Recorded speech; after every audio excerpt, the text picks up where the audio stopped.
potentially being exposed to that rocket again. Because the thing with the, because I wasn't aware of that that rocket was a recoilless rifle. And later on, an hour later or something, Sora came to me and he says, "Do you want to see what almost killed you?" And I said, "What's that?" And he had it. He had the remains of the rocket. And I said, and I didn't know what it was. I said, "So that's an RPG?" And he said, "No, it's not an RPG." He said, "It's a recoilless launcher." He said, "It's an anti-tank weapon." He said, "It's a lot more powerful than an RPG." And then we worked out what you said, where it had hit. Chunks of shrapnel was in his backpack burning. Chunks of The shrapnel was in wall. the wall. When I got behind the wall and was shooting, the wall was still burning. And while I was shooting, I was like, "What's that smell?" And I looked down and there's smoke coming up right at my feet from the hole in the wall. And that was, like, it was just pure dumb luck. Yeah. That myself and no one else was killed there. So that puts the nerves into you. It's sort of thinking, Yeah. oh, geez, we were really cautious with some people and we thought they might have been civilians. Clearly they were not, and they launched an attack against us, and thank goodness no one was killed. But then you still get people, some of the Cassidy guys, rightly I think, saying, be careful, there's possibly civilians there. Yeah. But some of them are also people who were captured enemies, and now they turned and they're working for Cassidy. So they might be like a fundamental, like, yeah, okay, I need a job and I'm glad that they didn't like execute me, but I still feel feelings towards the Islamic State, so I'm going to, discourage the friends from shooting at my old friends. And I'm not going to shoot at my old friends. So like they will have that kind of mindset, I think. And I'm very suspicious and paranoid all the time. So I look at people, like, I don't know if this guy is, a former prisoner who is now working for us or what. And, so and you were thinking this on the front? Yeah. So, Okay. Half the time I'd be like looking over my shoulder at the Cassidy guys, like, can I trust you? Like, where did you come from? But I'm glad you never conveyed this to me there, because no, because that's terrifying to think about. You don't want to like freak everybody out and like but I remember hearing like a lot of these guys are, formerly Islamic State people who surrendered and were like, I want to change sides, and like, okay, great, you should have the chance for redemption, but like, make that guy a cook. Don't put him back out on the front with a rifle. Like that's crazy. Logistics or something. Yeah, but like, so I would consider that like maybe this guy just doesn't want to be in danger. Maybe he doesn't want to shoot because if we shoot, they'll shoot back at us and we'll be in a fight. And to me, I'm like, I want them to fight me. Like I want to, invite that. Like I want to pick a fight with them and win it. Like I could go there and stay down the whole time and keep out of trouble, but like I wanted to get revenge for my friends and kill the bad guys. And to me, that means killing more of them than they kill of us. And then like, +1 for my dead friends. Like, but freaking, yeah. So. No, I remember. It's a little. I remember when the attack started, the real heavy attack. But the couple of Well, hours. before that, before Vice News showed up, we got pinned down by a sniper, and I had been shooting at that space. It's like a triangle-shaped space, right, where there's like a closer building, and then two further away ones on the left and right. But above the close building, I could see the road, and the motorcycles would start to come towards us, and a truck would start to come towards us, and I'd shoot there, and I'd drive them off, or some of them would come through. And I was like, okay, put two people on a motorcycle and drive directly towards me. That's Christmas for me, thanks. I'm going to put one bullet through both of you, like, haha. And I remember seeing one motorcycle go down, so I was like, yes. And then I don't know about the rest. I'm just shooting and the scope is shaking. And I remember seeing like one motorcycle on the side there the rest of the time, and like, okay, I know I knocked that one down. And when the truck tried to pull through, like shooting at that. But I might be mixing up the days. But I remember shooting there, and then rounds started coming in at me like through the window. And, everybody's like, oh, okay. And the snapping sound was different when the bullet that's meant for you is hitting the wall right outside and when going right above you and around you. And like, it's really different than like the general noise of the battlefield where it's like, it's personal now. It's like, it's much more personal. It sounds like a whip cracking and it's like, ka, ka. And it's like, you can see and hear and feel the bullets hitting.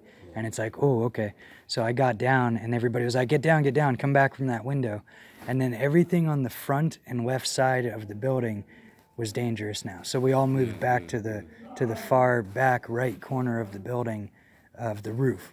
And we were trying to like, every time we'd look, bullets would hit the wall And at one point, the sniper got really frustrated and was like, ta ta ta ta ta ta, and like shooting repeatedly but controlled at the back corner where we were all hiding, and like through the window there with the blanket.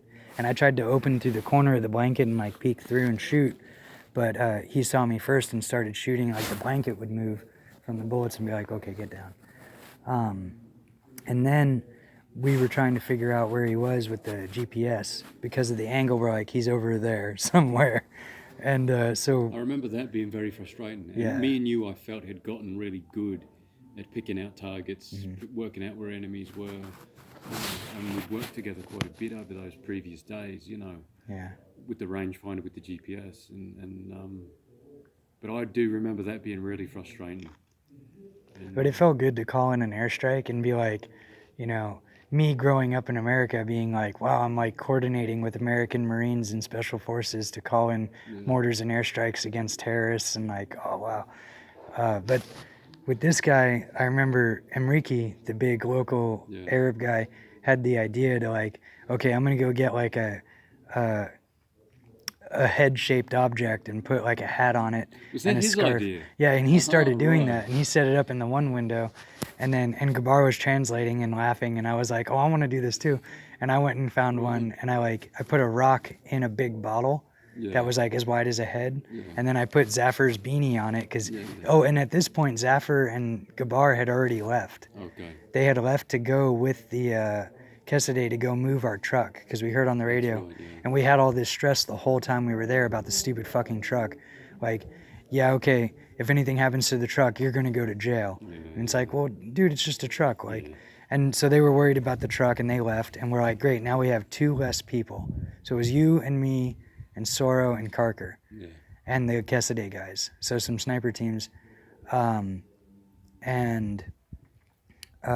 me see. Now, at some point, it must have been around that point where the sniper. He shot one of the Quesada That's guys. what I was going to say. I remember seeing him shot in the leg, and I Well, no, the one guy, I think another rocket hit. it was And a rocket, was it? Because I couldn't figure out how he'd got that injury. yeah, a rocket hit, and he didn't have any like shrapnel wound. The wall had hit his leg, and it broken his leg, and he couldn't stand on his shin anymore. It was his right shin was like fractured, and I just touched it, and he was like, oh, you know, and I was like, okay. I didn't even put pressure. I just like stroked the skin. I lifted up his pant leg, and that was super painful for him.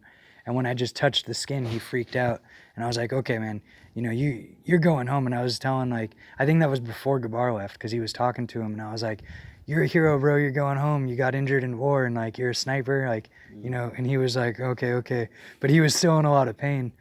And then and I wished I had the SAM splint, but we didn't have all that stuff.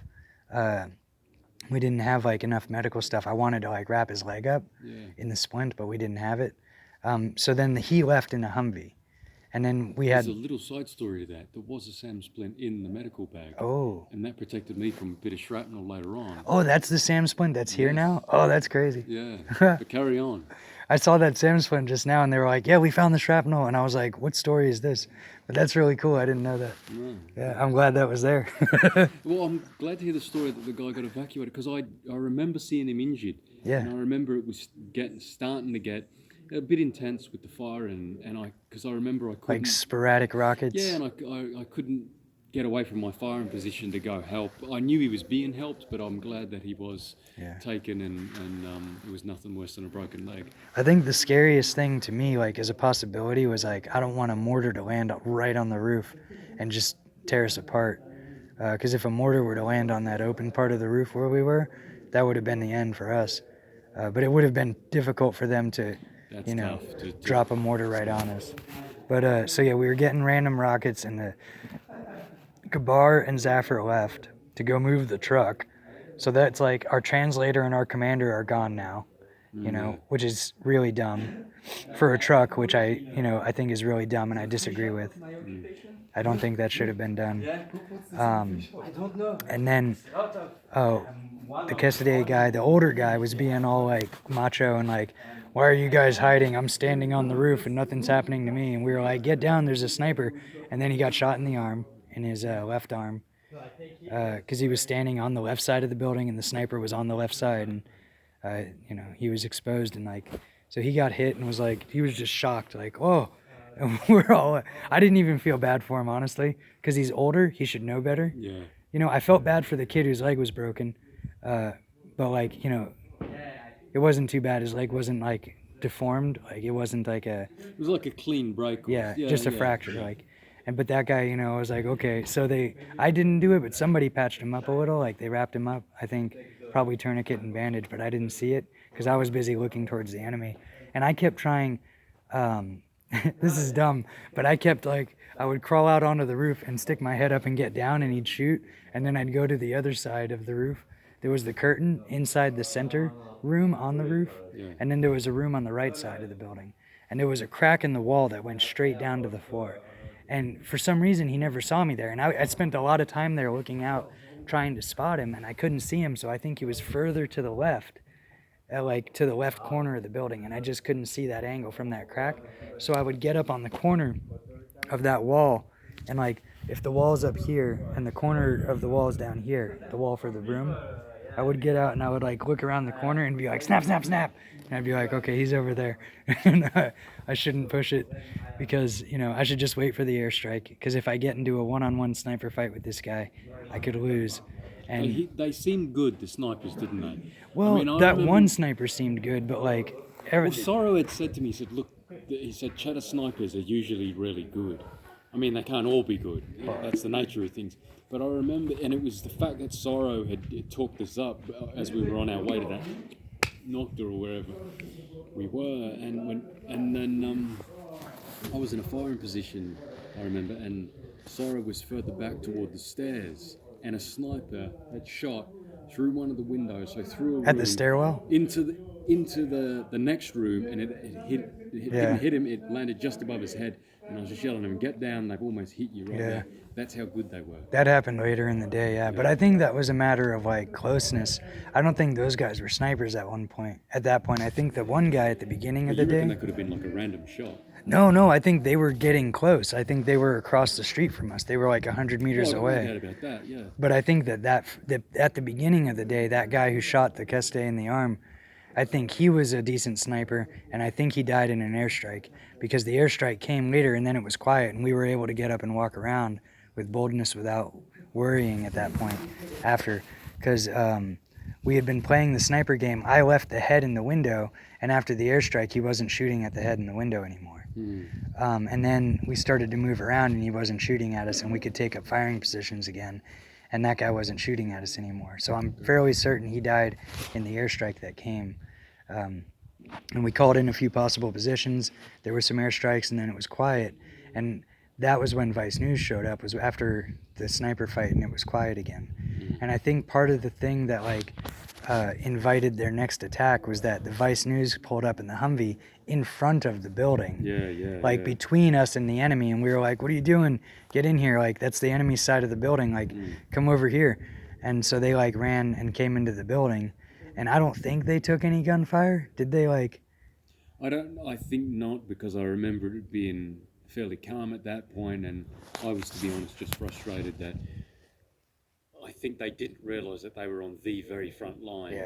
And it was just going to be like the same as it was a couple of days prior, where they'd met us 500 metres behind the front line, and then obviously it wasn't. Yeah. And then while they were there, it was like when they got there was lunchtime. And so they were asking what was going on and recording and, interviewing. And I was telling them, well, earlier today, I shot at the enemy when they were moving through this one space, and we've been keeping an eye on that space. And we had a sniper fight, and an airstrike took out this sniper. And that was why this head is in the window. And then right then, Enrique started yelling like, oh, I see a truck, like Sierra, like there's a truck moving. And Karka was like, yeah, I can see them moving up there in that same spot. And I was like, oh, okay, you guys got here just in time. And I got in the window and I knocked down the head, and I set up the bucket and a pillow on the bucket to get comfortable, because I know from that distance they can't shoot me, but I can shoot them. So I started shooting at the 600-meter targets again. And then it was just like a target-rich environment. And I was like, all right. So I just started dumping bullets into that area. And I know I've had to have hit something because the one truck, I shot up the windshield and I could see it break. And that truck stopped moving. And I was like, fuck you. And I was saying that out loud too, like, I got you, fuck you. And then they started moving a lot through there. And there was like another truck. I shot at that one. And that one, like, I saw it make like a 3-point turn and turn around and run away. And I started laughing. And on camera, I was like, oh, they're running away. Oh, they're running away. And then a big swarm came and I got quiet. And I just kept shooting and was like, oh. And I was like, hey, they're coming back. Like, they're coming back. Everybody get ready. Like, you know, and I started yelling like things like, you know, get ready, get up firing position. They're coming towards us. And then I was like, I better move from this window. I've been shooting from this window for a long time, and they're going to shoot a rocket right into this window. So I looked around and I was like, okay, I'll move over there. And I moved, and the view wasn't as good of the enemy, but I felt safer, which was like stupid because I started shooting from that window where I felt safer, and the Vice News guy moved into the room behind me, and he was at the back of the room like recording me shoot. And I remember I kept reloading. I would shoot, 10 rounds nice and slow with control. And I would get down and reload, and I would run out of magazines. And Sorrel was running up and down filling magazines for me and throwing them through me because he didn't want to get up into the window. And I think we started to take rifle fire at that point, and bullets were hitting the building, but not as accurate as the sniper before. So I think they started to move forward and they were shooting at us to pin us down, and they start maneuvering the rocket, man, because I got back up in the window, and when I was like fully up on the window, bullets would come. So I got further back into the window and just put the edge of the barrel on it. At one point I went back to the other window and I tried to shoot out, and the bullet hit the wall. And everybody was like, what was that? And I was like, oh, it was me. I was shooting through a hole, and I didn't realize that the barrel was lower than the scope, and I shot the wall right in front of me. Like, I feel dumb. The wall on the other side of the hole of the wall I was shooting through, right? And then Carker and Enrique were like, let's go outside, come out here and shoot from here if you can't see from that window very well. And I was like, okay. So we ran outside, and I got onto the balcony bit. Yeah, where you had been shot at by the recoilless rifle or rocket or whatever, and it had made the big hole in the wall. Yeah. So I got down in that hole in the wall where there was like now a big U-shaped dip, and I was using this hole, and I was thinking, like, whenever I'm stressed out and like I feel like excited or scared, I think my body doesn't know the difference between excitement and fear, and I'm grateful to be here. Gratitude is my source of energy, and I'm grateful to be here. I'm grateful that the enemy made this hole in this wall that I can shoot through now. And that's how I'm like mind fucking myself into like putting myself into exposed position to get a better shooting position. So like Carter's on my right side shooting with the AK. I don't know why. Maybe he saw somebody up close, but he's shooting, and I respect that. And then I'm shooting at a distance like 600 meter targets with the rifle, with the sniper rifle. And then I didn't know, I was so focused, I didn't know Enrique had moved right next to me with the machine gun, and he starts shooting, and I like jump like, oh God, okay, machine gun's right next to my ear, cool. And I heard somebody laugh, and I turn around, and the Vice News guy had come out onto the balcony with us, but he was laying down like, like recording with his camera, and I was happy he was so far down, because I was like, that's really reckless, he shouldn't be out here if he's not got a weapon. But I respect him at the same time for getting out there with us, and like, that was really cool. And I was like, whoa. And I think they call him Misha. That was Misha. There was Misha, and there was the other guy's on my Instagram. I forget his name right now. He's the guy who tagged me in the picture that he took. The Syrian guy? No. The English guy. The English guy. The guy who did the interviews. Okay. And it was funny because they kept encouraging each other too. Like Misha would get freaked out when a bullet would come close, and the other guy, it starts with an I. I can't but anyway, it's like, no, I don't want to say it wrong. I'll just look it up later. But he would encourage him like, hey, did you get that? Are you recording? You should keep recording. Keep going, keep going. And then he'd like turn to us with the microphone and be like, what's happening right now? Just to like keep himself busy, and like, and like even during the most stressful parts, like he was, really cool under fire. Like, but I could tell the recorder, the translator, the Syrian translator had been in combat before, because he was like, he was calm, but he was also like, he was moving into cover, and sometimes they would expose themselves and I'd be like, get down. But okay, so they were behind me and we were shooting. And when I saw the swarm of vehicles coming up, and I was like, oh, they're running away. Oh, they're coming back. That's when I was like, we need to move inside. And I told Enrique, we need to move inside. But before we did, I was like, we should empty our weapons. So we were talking the guns at that point. And like me and Enrique and Carker all were like experienced to do this with the training and the military background. So Enrique would go like ba da da da da da da da with the machine gun, and then I'd go bang, bang, bang with the sniper rifle, and then Carker would go boop boop boop boop with the AK, and then we'd start over again and go back and forth. Or maybe one of us would see something and he'd start shooting quickly, and the rest of us would stop if we didn't see the target. You know, if I see a target, I'm going to shoot. But if I just see a mass of people moving towards us, you know, like I want to make the ammo last. I can't hit them all anyway. You know, so I'm like taking well-aimed shots. And as soon as the other person stops shooting, I shoot. So there's a constant pressure of gunfire going into the same area from us towards them. So as soon as we all ran out, I was like, okay, you know, cover me. I'm moving back. And Carker shoots, and I move back. And then Enrique shoots, and Carker goes back inside. And then Enrique just stands up and like empties his machine gun from the hip, and then he goes back inside under cover. And we all reload. And I remember kneeling down, and I had like, I got up back in the window and I started shooting again, and there was a jam. It was the only malfunction the sniper rifle had. And it was not like, I shouldn't say a jam. It was a failure to eject the shell casing of the bullet. So I was like, what the fuck? And I look at it, and I was like, inside, I was like, I'm embarrassed that this has happened on camera. And and I was like, whatever, deal with it. So like I get back out of the window and I like clear the shell casing, and I reload and I put the thing in. And at that point I had been excited enough. There was like a lot of action and like shooting and receiving fire that I was having trouble loading the magazine. And I had to go, okay. And then the magazine went in smoothly as soon as I calmed down. And I was like, all right. And then I reloaded and I got back in the window.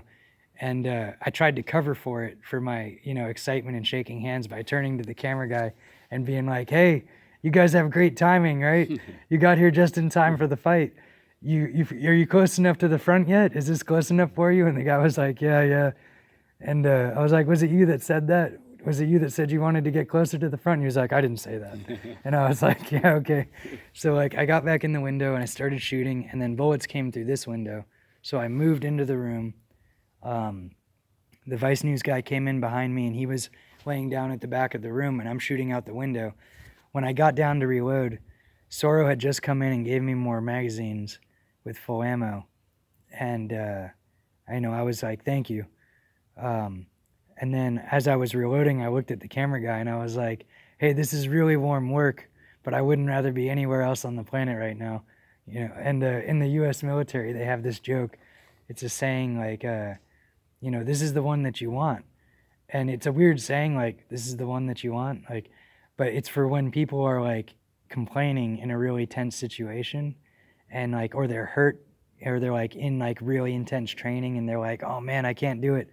You know, like it's too much. Like I'm hurting, I'm injured, I'm sore, I'm so totally exhausted, my body's not responding properly, and I'm telling it to move and it won't move, and like my muscles are sluggish and my joints are, jacked up, and like I think I pulled something, and all of these things start to build up, and you have to have more reasons to continue than you have reasons not to continue, right?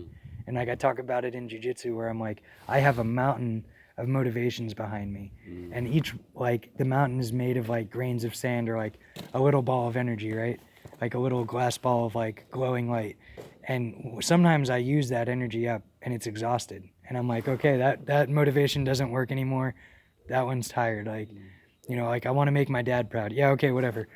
Like I've been hearing that in my head since I was a kid, like I need something different now, like I want to fight terrorists. Yeah, okay. They've been saying that since I was in the U.S. Army, like since 9/11 when I was a kid. That I need something deeper now. Oh, okay. The terrorists are slave owners. Yeah, fuck that guy. Like, yeah, they rape women. They keep women as slaves. Fuck that guy. That one still works for me. So I turned back to that. So like when it started to get really stressful, I'm thinking like, this is the one that I want. And it has to be like an emotional motivation that's stronger than your brain. Because your brain will like go back and forth, and you have to be able to get out of your rational brain when it doesn't make sense to put yourself in danger. Yeah. And you're like, okay, this doesn't make sense what I'm doing right now. This is crazy. Like, this is a meat grinder. This is insane. I need to get out of here if I want to survive. And my brain did the same thing in the Army. Like, the first few times I jumped out of an airplane, I look out the door and I'm like, this is suicide. I'm going to fucking die. Like, that's the ground. I'm in the air. This is way too high. Humans aren't supposed to be here. And then the guy kicks me out the door and I'm like, okay, so that happened. Next time I want to jump, you know, and so you have to come up with the reason to take the leap. So like I'm in the window shooting and I'm starting to feel like the stress and I'm like, okay, focus, you know, just keep fighting. And I see targets and I'm shooting. And sometimes they go down and sometimes I don't know if I hit anything. And I'm like, do better. Calm down, aim straighter, calculate for wind, calculate for them moving, you know, do it right, do your job. And while I'm doing that and I'm trying to like be composed, and I'm talking shit to the camera for Vice News to like help keep myself composed, right then a rocket goes right in front of the window, like 4 feet in front of me through the air, and it hits the wall of the building right outside my window. And it hit the balcony outdoor area. Like, and there was the right angle, and the left side of the building is where the one aimed at you had hit and took the chunk out. This one hit the right side of that right angle, right outside of where I would shoot it from, and it broke the wall there. But it filled the whole place with smoke, and concussion knocked me a little. And I went down and I like, woo, and I turned to the Vice News guy and I was like, we need to move back. We need to be behind 2 walls.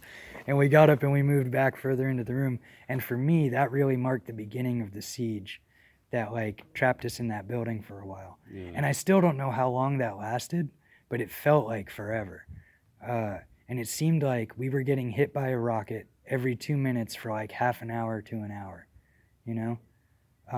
And it was just the 4 of us with a few Kesideh guys. A bunch of them had already left, and apparently the buildings to the left and right of us were starting to evacuate, but there was still some guys we to didn't the know left. that at that time. Yeah, but there was still like a machine gunner on the left building, and because when we went back, we were on the 3rd floor for as long as we could be, but it kept getting hit by rockets, and shrapnel and rocks would fall down on us from there. So we were like, man, you know, and then the bullets were crisscrossing over the roof. And it was like, we can't be up here anymore. And then I was looking out the stairwell window, was that giant hole. And it's like, if we stay here on the 3rd floor and they maneuver to the right side of the building, we won't be able to move down. We'll be trapped on this floor. And I started to think like, if we're trapped on the 3rd floor and they move into the building and they pin us down here, we will die. We will get stuck and we won't be able to move down or out. And we can't do anything except sit here until they come up the stairwell. And if we come up the stairwell, they're going to throw grenades or be reckless because they're jihadis and they don't care if they die. So I was like, okay, we need to go down. So I went down to the 2nd floor. I think a few people came down. Carker, then they did move to the right side and they were shooting through that window. Carker couldn't, he got separated from his rifle somehow. And I gave him my AK because I still had the sniper rifle. Yeah. And at this point, I was trying to maneuver from like window to window, but it seemed like everywhere I went, bullets would pour in through the window. And I couldn't get into the window to shoot, and I couldn't get a position to take aim at the enemy. And I regretted giving Carker my AK, and I kept like oscillating in my head like, I want to take my AK back, but he needs it because he doesn't have his rifle. And so I was like, man, what do I do? I guess I just like, you know, wait for a target. And then the enemy kept maneuvering and bullets kept coming in from different angles from the windows. And then they were hitting the wall next to us, like you were saying, through the stairwell, hitting the wall right above our heads. Yeah. And you couldn't move in front of a window because they would shoot you. So we kept like, you know, finding a good position to be in, and rockets were hitting the walls on all 3 sides now. And smoke kept filling the room. And it was getting really bad, and it felt like it was getting worse. And everybody started to get really like intense and stressed out. And I remember getting at the top of the stairwell on the 2nd floor because I could see the front door. And I was aiming the barrel at the front door, and I was like, the scope's no good here. I'm just going to shotgun it and aim the sniper rifle at the barrel. And if anybody comes through that door, I'm going to shoot them. And don't forget, before that one of the things I remember was rockets were actually coming inside they were the building. I mean, one of them landed close to me, and sorry, I thought I'd been killed, and it just seemed that they must have been really, really close to where we Yeah. were to be able to shoot a rocket, an Yeah. RPG, and get it through a window. That one I know came from the left side, but it just seemed really, really intense rocket fire. And I remember Karka saying they're shooting at every level because they want to pin us down so they can take the building. Yeah. They can storm into the building. Yeah. And that's when the journalists really started panicking. And I remember one of them saying something. He misheard what Karka had said. He thought they were in the And he said, building. "Are they in the building? Are they in the building?" And I said, "No, they're not in the building." Yeah. But can I go get a drink of water? Yeah. Do you want some water?